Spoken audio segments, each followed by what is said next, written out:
Sport Fishing on the Fly is brought to you by Togan's Fly Shop, Maui Jim Sunglasses,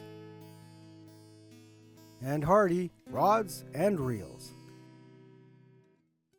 Well, today on the Sport Fishing on the Fly Mini, I'm going to show you something pretty cool. You know, when the water comes up on river systems, especially in the spring, the ones that you can fish, you get stoneflies. And a lot of these bouldery, rocky bottoms, fast water hold a lot of stoneflies.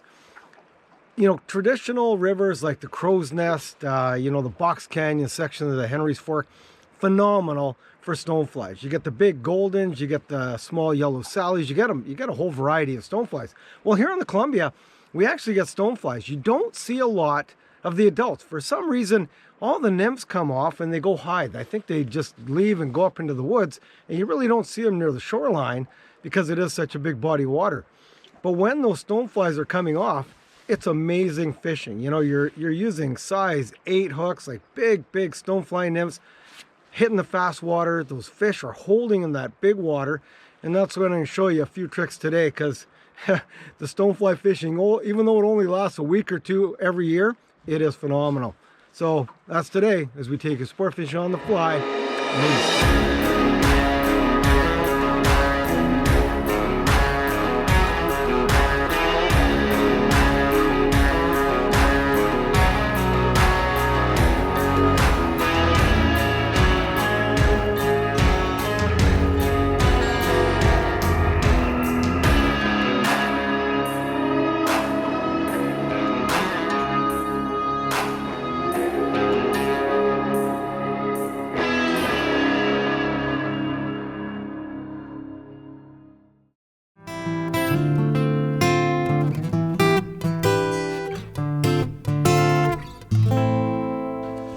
All I'm doing is I start up in these runs. I like the really shallow water to start, and I just work up into out. So I'll cast in a little shallow to start, keep stripping it back, and I am using an indicator to see my hit. But you can use a sink tip. So on the big runs, I can actually switch over to a sink tip and just have it down and have more of a feel and actually even strip it back.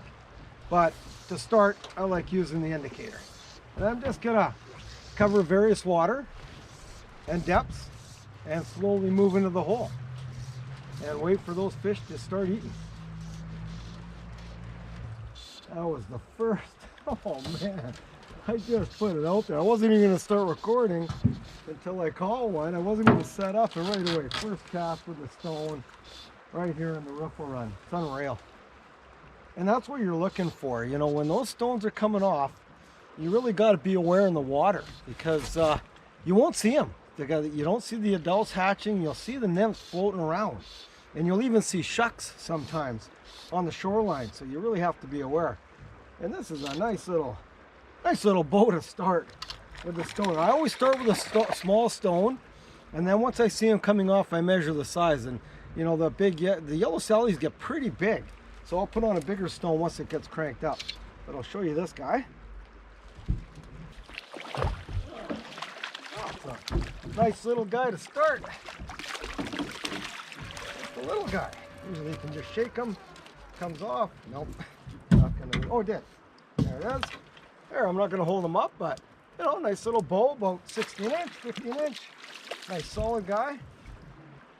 And a good start. So the stone I always start with is smaller. So it's a size 10.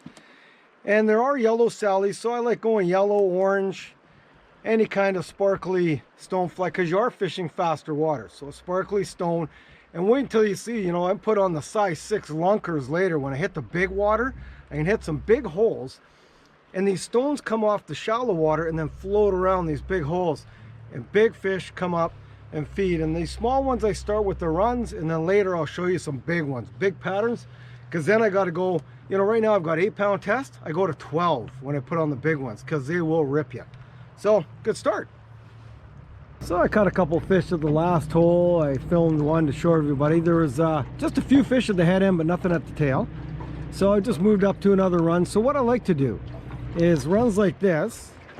I like to fish in the morning. So I'll fish these runs, all these shallow runs early on, and target all the fish that have slid up to feed in the shallow stuff. And then later on I go to the big holes, because once the hatch really cranks up, the big fish move into those big holes to feed. So we'll head down to that big hole a little later. A couple of them I've got. Right now I'm just going to work the shallow water and see if I can pick off a few more of the smaller fish.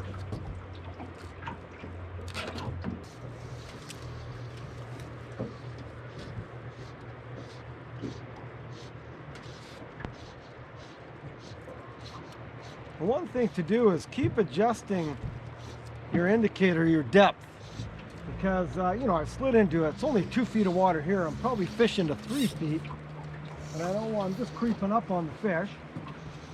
So keep adjusting the fly. So, you know, a couple of feet, give it a couple of feet extra. So if I'm fishing 3 to 4 feet, I'll be down like 6 to 7 feet. Just to allow that nymph to drift right along the bottom.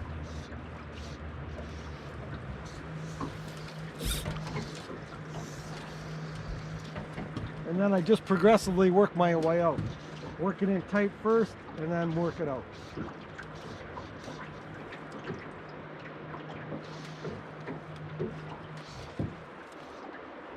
Oh, there we go. Oh, missed it. Missed one. Ah, darn. That was a good hit.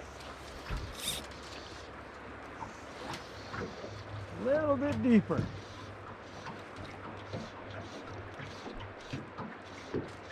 And stay in tune with your line too. Just, it's all right to have that nymph popping a little bit.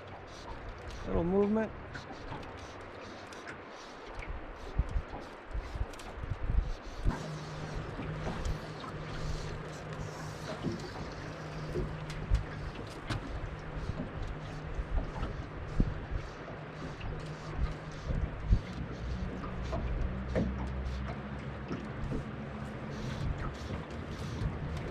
There we go. Oh, that's a good one. Oh, that hit. Oh, nice. Just, you know, and that's just, again, work in different areas. I started up high, slid down a bit, worked it out a little deeper, found there in probably, oh, that's a nice fish.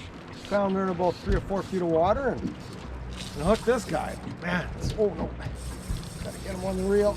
It's tough doing this on your own. This one is heavy. And again, fish these, you know, start in the boulder run. So this is all bouldery here. So these fish are in here feeding. Oh, and this is a big fat fish, right? They're in here feeding. And I'll show you some areas you don't want to target. There's very few, but there's a couple areas on the Columbia where you have spawning fish. And it's just actually around the corner in the shallow water. So, you know, fish the runs where they're feeding, fish the boulders, but don't target spawning fish that are in the shallows on the gravel. Not good. But here, they're all feeding. It's a nice boulder run. It's perfect. And this guy, this is a good sized fish. Oh, really nice. Wow. That's what you're going to get with the stoneflies. Just big fish. He is healthy. Oh, this is a nice bowl. Oh, man. Oh, I just hold up this guy. This is a beauty.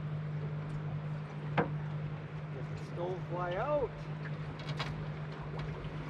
Put this guy up for everybody without losing the net.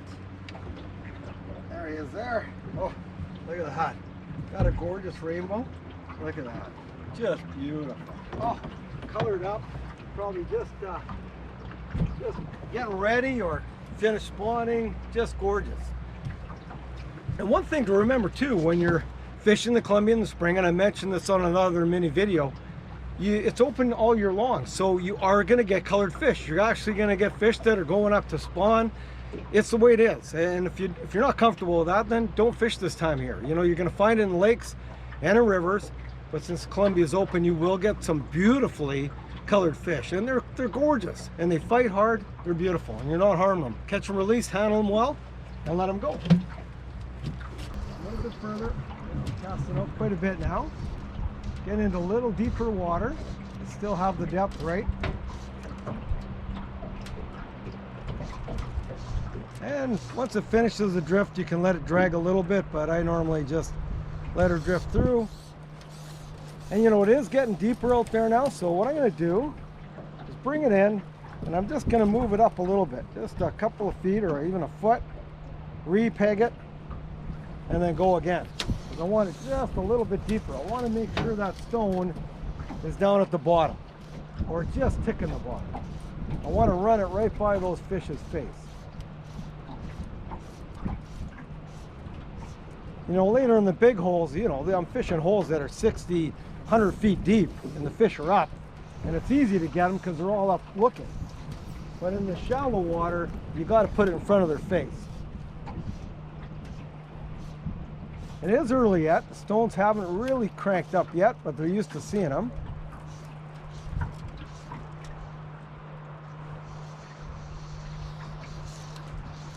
Now here's the start of the hole. I've shown you a little bit about the runs, and now here's a classic. You can see we're at Rock Island. You know, it's a big rocky area. Lots of stones love that fast water flow. That's where they hang out in the rocks, the boulders, and then they float down on this seam.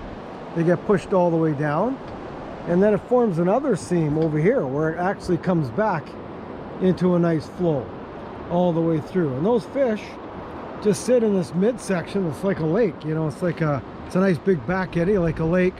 This only develops in the spring. By the summer this eddy is gone because it's flowing too high, and the fish come in here to feed on the midges. We got midges coming off, and like I say, the stones will start cranking soon. So I'm gonna try my stone in here and see if we can get a few.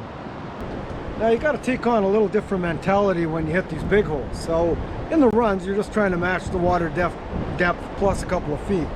Out here, we're fishing like 40 to 60 foot holes in some of these back eddies. So the fish have to be up. If they're not up feeding, you're not going to have luck. So all we're doing is pegging. So what I mean when the fish are up, I'm only going to peg my indicator probably 6 to 7 feet. So, you know, there's 5 plus a bit, 6, 7, so I'm about 7 feet right there. So I'm going to peg that to start. I'm going to peg about 7 feet. So if the fish are up, all the food gets pulled down these little seam edges down about, you know, they'll be anywhere from 4 to 10 feet in that range. So you're usually going to fish around the 6, 7, allow it to come up a little bit sometimes and drop other times when it gets calmer. That's a really good strategy in these big holes.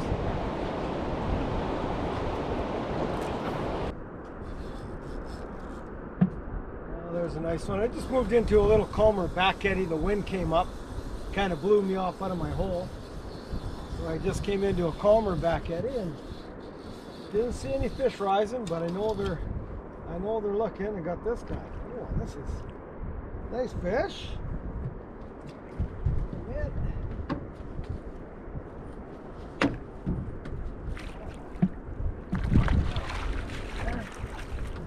Take it. Spin it. Yep. Stone. It's out. Let's hold them up. Oh. There's a chrome. Oh, look at that guy. Solid chrome. Just fat. There he goes.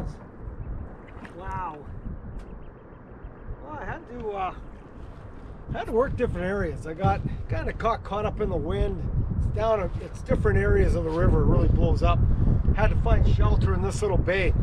But, you know, I'm fishing this edge of the run, and they're still eating the stone, so it's good. Just different tactics.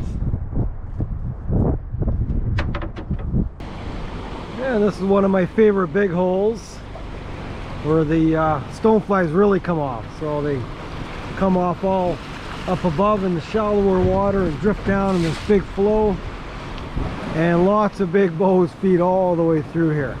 So you can see they come off all up above on that run in the shallower water and feed through, and those big bows will feed all the way up in the top end, all in the riffle, and all the way through into the deep hole. Pretty awesome. And again, this fish is good until the flows get up nice and high, and then it's all dry fly and some other runs. So what I traditionally do too, when I get in this bigger water, the fish don't have that much time to look at it, so you can get away with bigger patterns. So traditionally, when I'm fishing out in the riffles and I'm nymphing through, smaller patterns, a little more natural, you know, try to match the size and color. When you're out in this big flow and they're moving around, they don't have a whole lot of time to look at it, so I put on something quite big, you know, size 8, 2x long, size, you know, size 10, 8s, even 6s. Quite big, because you can get away with it. I always like a bead too. I like to sink it down a little bit. But again, in big flows, try some big patterns, because those big boys want something to eat and they don't have a whole lot of time to look at it, so they'll grab it.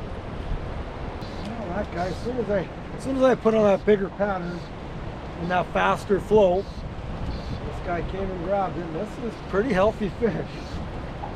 And you know, the beauty of using those big patterns is normally you got big fish, you'll have opportunistic small fish, but it is a big fish pattern. This guy looks pretty stout. Oh, yeah. Nice fish.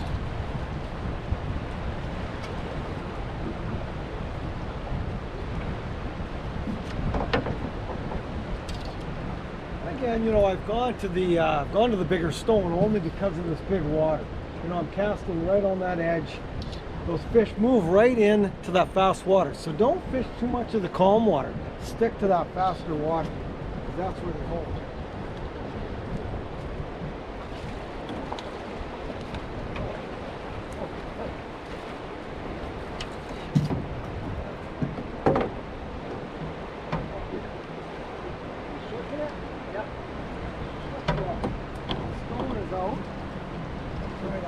Try to hold them up.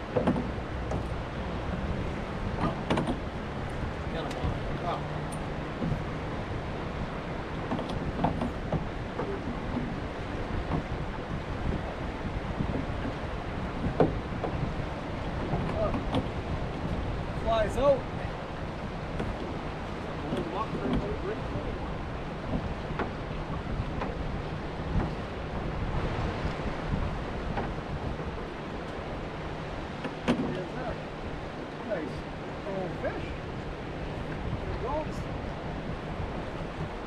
That's a fairly decent sized stone, so I'm going to keep casting that stone out in that fast water. They're just starting to come on. I've taken about 10 casts and that's my first hit, so give it another shot. So, what how I'm tackling it. Got a pretty heavy stone, so you don't want to take too many false casts. Just get it out, and I'm trying to put it right in that flow. Right on the edge is pretty good, but right in the flow is even better.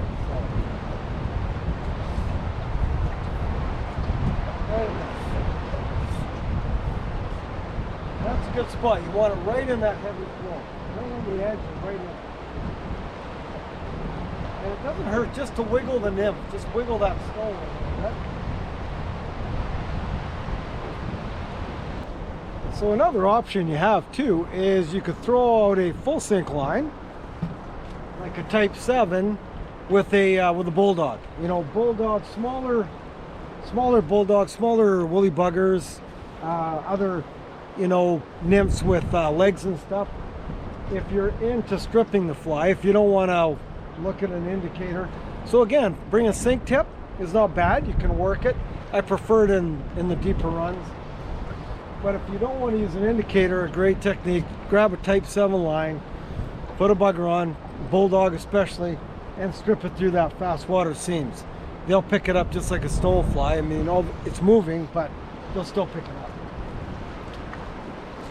Something the bulldog likes to do. He likes that technique. He doesn't like staring at an indicator like me.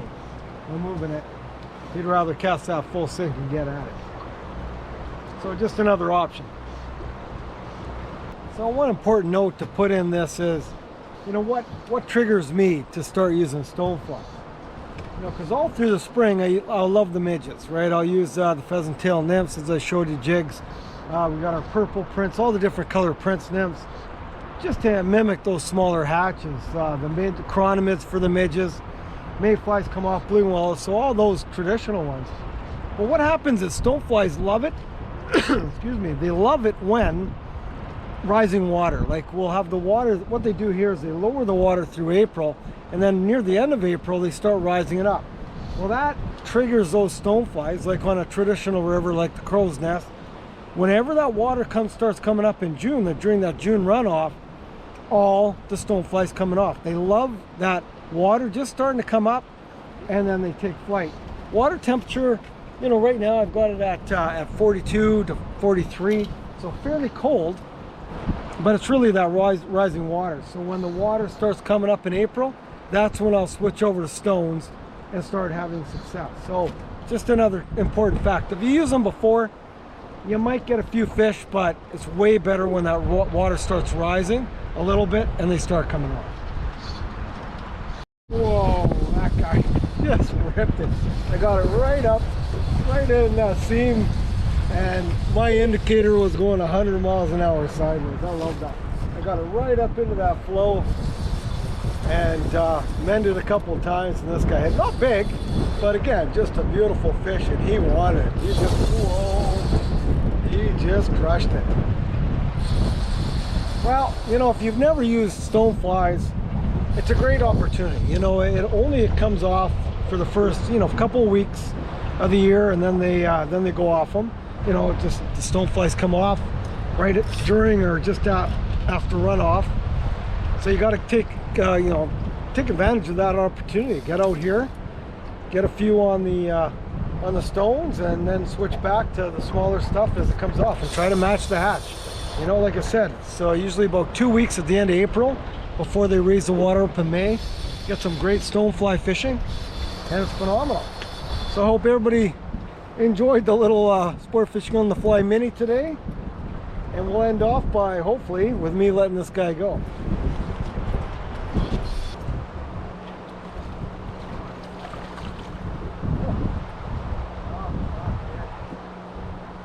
Put the stone right in the top of the boot.